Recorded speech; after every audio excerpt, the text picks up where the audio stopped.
What's up YouTube, Handlebar Mike here. I'm coming at you with a pipe video. I'm actually smoking some Cornell and Deal Manhattan Afternoon, which is a Virginia flake that's sweetened, they say, with a little bit of honey. It's pretty tasty.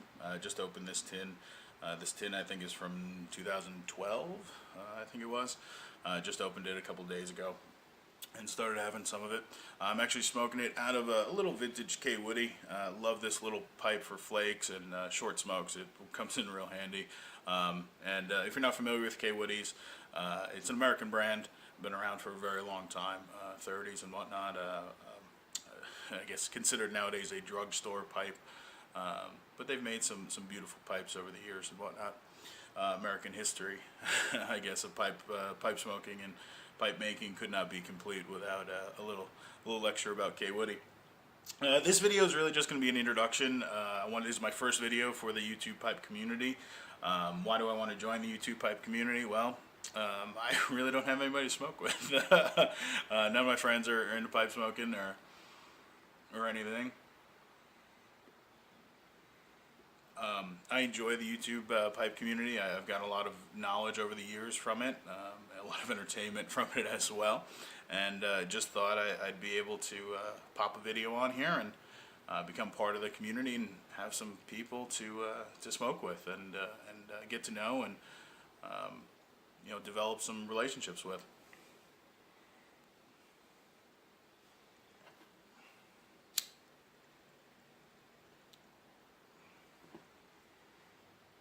I also want to talk about my favorite pipe in this video, and the reason why I started pipe smoking, I guess.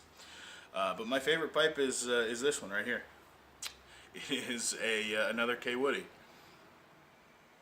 and you can see it's been smoked to hell, and not necessarily by me. You can see it's really nothing super special. Let me put this one down here.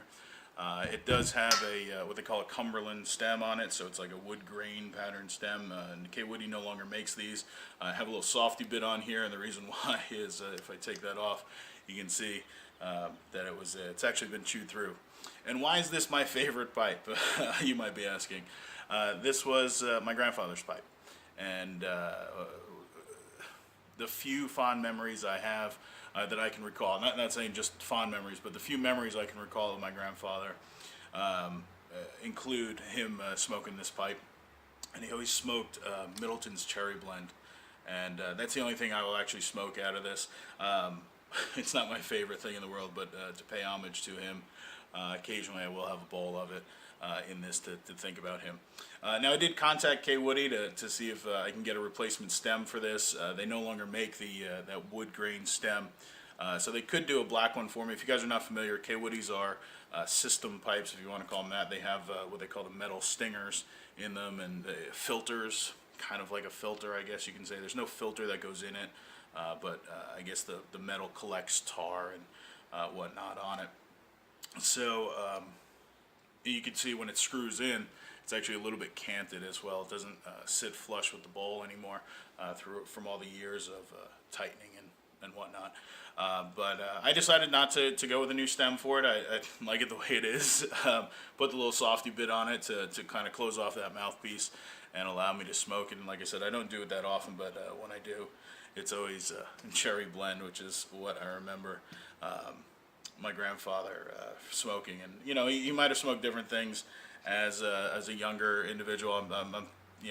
Most of my memories of him is as an older individual, retired, that sort of thing. I was young, very young, and that's why I said I don't have too many memories that are clear and vivid, I guess. But the smell of that cherry tobacco and him smoking it, and also the containers. They come in these. He always bought the large containers, never a pouch. It was always a big white plastic tub, basically with a cool top on it.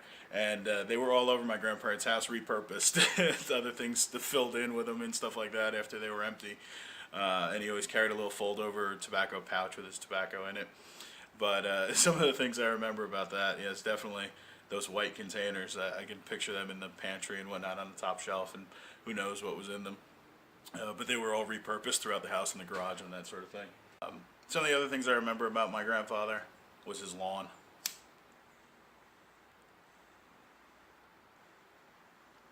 he had one of the most immaculate lawns ever.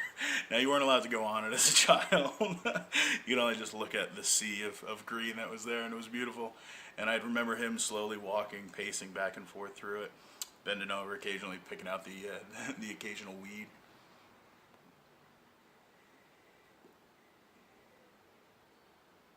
The occasional weed by hand he'd pick out. It was beautiful. It was just a sea of green. And then finally, the last thing is, I remember his hands. He had big, strong looking hands. And again, I don't know if it's a perspective thing of I was a small child at the time and he was a grown adult.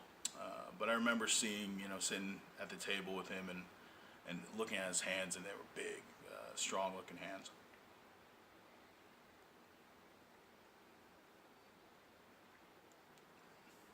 And my grandfather was, he was an immigrant. He came over from Italy and settled in New Jersey, and actually owned a business in Manhattan. Started his own business in Manhattan. He was started a gel printing business, making movie posters and stuff like that in Manhattan. From nothing to an incredible company that was very successful in the city.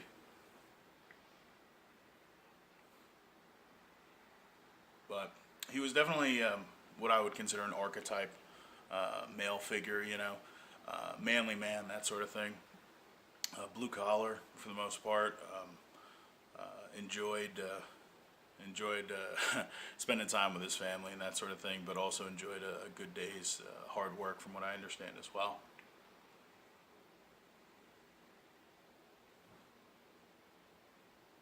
And it's funny, I see a lot of videos about people, why they started smoking and that sort of thing, and you find a lot of that was a grandfather or a parent that was a pipe smoker and that sort of thing, and it's a very common, I guess, story, and that's fine. I think that's awesome.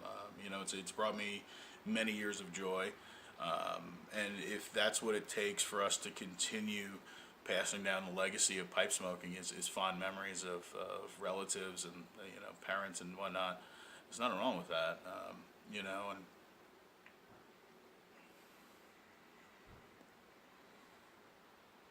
hopefully, my kids will one day maybe remember it, me smoking a pipe and whatnot, and maybe decide to take it up, or at least have a cherished item after I'm gone, like I do, as a reminder of my grandfather. All right, with that, I appreciate you guys sticking in there and listening to me ramble on. I'm actually smoking from my hellhole of a messy garage here. I need to spend some time cleaning this thing up. I don't smoke in the house due to the wife's not too fond of it. So videos will be coming from the scary garage and or the back porch, that sort of thing.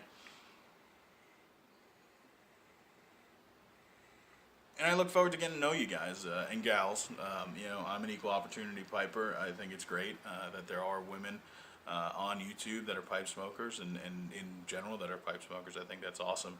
I don't think it's restrictive to just a male hobby whatsoever. So I look forward to getting to know everybody that's in the YouTube pipe community. And with that, I guess go out and burn a bowl and relax and enjoy. Thanks for spending time with me.